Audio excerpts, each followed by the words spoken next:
loge ésotérique. Voilà pour le jeune président George Weah, pour prétendre convaincre le peuple en volant leur conscience mystiquement. Nous, les patriarches, les détenteurs de nos pouvoirs ancestraux, nous disons non à cette mascarade diabolique. Le 13e apôtre de Jésus-Christ vient de naître au Cameroun, à Bomeka, né le 13 février 1933 et le 14 février, nous avons fêté la fête des amoureux, car il est bon et amoureux de voir s'épanouir les Camerounais, parce qu'il détient la paix de tous les Camerounais de tout horizon. Malgré que ces apprentis sorciers, devenus déjà les vrais sorciers, ont pris en otage notre parti, le premier parti démocratique, le parti de lumière, le parti de flamme, le RDPC, dans son lieu de naissance, le 24 mars 1985, à Bamenda. Nous connaissons vos intentions. Vous venez faire subir, vous voulez faire subir le même sort qu'avait subi le parti UPC créé en 1948 par les nationalistes de la trempe de Paul Biya. Et qu'aujourd'hui, la vérité s'éclate.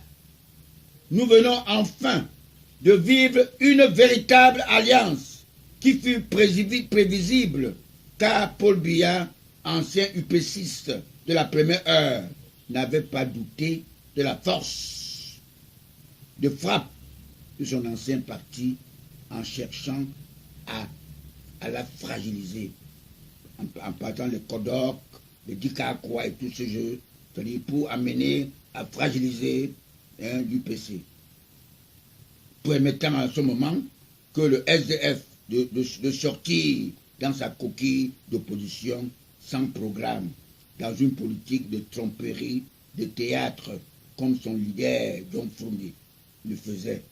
Il tient un bâton, il trompe mes frères à Bafan, à Nakam, à Kilam, les gens ont cru à John Frundi. Il a même dit qu'il allait aux États-Unis pour rencontrer, je ne sais pas qui là-bas, n'est-ce pas? Il n'est pas venu rendre compte à son peuple. Ça veut dire que c'est un Tintin. Et son épouse meurt.